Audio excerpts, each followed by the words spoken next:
வணக்கம் மக்களே, சற்று முன் வெளியான முக்கியமான அறிவிப்பு. கலைஞர் மகளிர் உரிமை தொகை திட்டத்தை பற்றிய புதிய அறிவிப்புகளை தமிழ்நாடு அரசு வெளியிட்டிருக்காங்க. அது என்னென்ன அறிவிப்புகள் அப்படிங்கிறத தெரிஞ்சுக்க இந்த வீடியோவை கடைசி வரைக்கும் பாருங்க. அப்போதான் முழு தகவல்களையும் உங்களால் மிஸ் பண்ணாமல் தெரிஞ்சுக்க முடியும். இப்போ வாங்க வீடியோக்குள்ள போயிடலாம். மக்களே, கலைஞர் உரிமை தொகை திட்டத்தின் கீழே அடுத்த மாதம் பயனாளிகளுக்கு பணம் கொடுக்க போறாங்க. அதோடு கூடுதல் பயனாளிகளும் அடுத்த மாதம் முதல் சேர்க்கப்பட இருக்காங்க. இதுல அரசு கொடுத்த வீடுகளில் வசிப்பவர்களுக்கும் பணம் வழங்கப்படும் அப்படின்னு ஒரு தகவலை சொல்லியிருக்காங்க. அரசின் திட்டங்களுக்கு கீழே வீடுகள் கட்டி இருப்பவர்களுக்கும் இந்த திட்டத்தின் கீழே உரிமை தொகை வழங்கப்படும் அப்படின்னு சொல்லியிருக்காங்க. அரசு வீடுகளில் இருப்பவர்கள் அது அரசு ஊழியர்களுக்கான குடியிருப்பாக இல்லாத பட்சத்தில் அவர்களும் இந்த திட்டத்திற்கு விண்ணப்பம் செய்யலாம் அப்படின்னு சொல்லியிருக்காங்க. கலைஞர் மகளிர் உரிமை தொகை திட்டத்தின் விரிவாக்கத்தில் இந்த முறை புதிதாக ரேஷன் கார்டு பெற்றவர்களுக்கும் வாய்ப்பு வழங்கப்படும் அப்படிங்கிற மகிழ்ச்சியான தகவலை வெளியிட்டிருக்காங்க.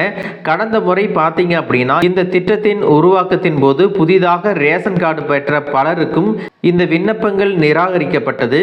1000 ரூபாய் பணம் பெறுவதற்காக இவர்கள் புதியதாக ரேஷன் கார்டு பெறுகிறார்கள் அப்படின்னு விண்ணப்பங்கள் நிராகரிக்கப்பட்டதற்கான காரணங்கள் சொன்னாங்க. ஆனால் இந்த முறை புதிதாக ரேஷன் கார்டு பெற்றவர்களுக்கும் வாய்ப்பு கொடுக்கப்படும் அப்படின்னு சொல்லியிருக்காங்க. தமிழ்நாட்டில் பார்த்தீங்கன்னா தற்பொழுது வரை 1,25,00,000 பெண்கள் மகளிர் உரிமை தொகை திட்டத்தில் நேரடியாக பயன்பெற்று வர்றாங்க. இதில் கூடுதலாக பயனாளிகள் 10 லட்சம் முதல் 15 லட்சம் வரை அடுத்த மாதத்தில் சேர்க்கப்பட போறாங்க. அதன்படி பார்த்தீங்கன்னா இதனுடைய மொத்த பயனாளிகளின் எண்ணிக்கை 1.45 லட்சம் கோடியாக உயர்த்தப்பட உள்ளது. இதில் முக்கியமாக நீங்க எதை கவனிக்கணும் அப்படின்னா இந்த திட்டத்தில் சில தளர்வுகளையும் கொடுத்திருக்காங்க.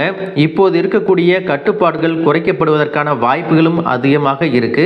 அடுத்த வருடம் நடக்க இருக்கக்கூடிய சட்டசபை தேர்தலை மனதில் வைத்து முக்கியமான பல தளர்வுகளை கொண்டு வரப்படலாம் அப்படிங்கிற தகவலையும் சொல்லியிருக்காங்க.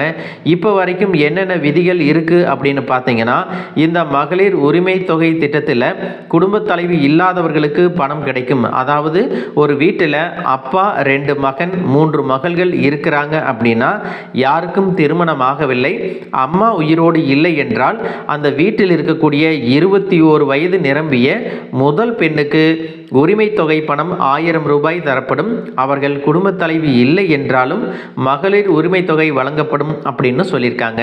இதற்கு முன்பு விண்ணப்பித்து அந்த விண்ணப்பம் நிராகரிக்கப்பட்டிருந்தால் அந்த விண்ணப்பத்தை மறுபரிசீலனை செய்து அவர்கள் தகுதியானவர்களாக இருந்தால் விண்ணப்பம் ஏற்றுக்கொள்ளப்படும். இதன் மூலம் நிராகரிக்கப்பட்டவர்களுக்கு மீண்டும் வாய்ப்பு வழங்கப்படும் அப்படின்னு சொல்லியிருக்காங்க.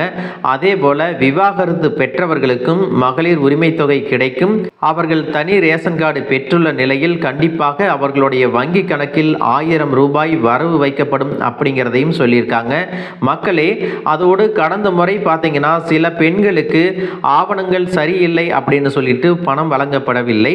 அப்படி இருக்கக்கூடிய பெண்களும் இந்த முறை புதிதாக திருமணமாக்கி குடும்ப தலைவி ஆகி இருக்கக்கூடிய பெண்களும் 1000 ரூபாய் பெறுவதற்கு விண்ணப்பம் செய்யலாம் அப்படின்னு சொல்லியிருக்காங்க. அதோடு இந்த விஷயத்தில் நீங்க கவனிக்க வேண்டியது என்ன அப்படின்னு பார்த்தீங்கன்னா ஒரே வீட்டில் 2 பெண்கள் இருந்தால் அவர்கள் 1000 ரூபாய் பெறுவதற்கு விண்ணப்பிக்கலாமா அப்படிங்கிற கேள்விகளும் நிறையவே வந்துட்டு இருக்கு. உதாரணத்துக்கு உங்களுடைய வீட்டில் ஒரு பாட்டி இருக்காங்க, அவங்க பென்ஷன் வாங்கிட்டு இருக்காங்க அப்படின்னா மருமகளுக்கு அந்த மகளிர் உரிமை தொகை கிடைக்காமல் போகலாம் அப்படிங்கிற அச்சமும் இருக்கு. இதனால் பலருடைய வீடுகள்லையும் பாட்டிகளினுடைய பெயர்களை ரேஷன் கார்டிலிருந்து நீக்க தொடங்கி இருக்கிறாங்க.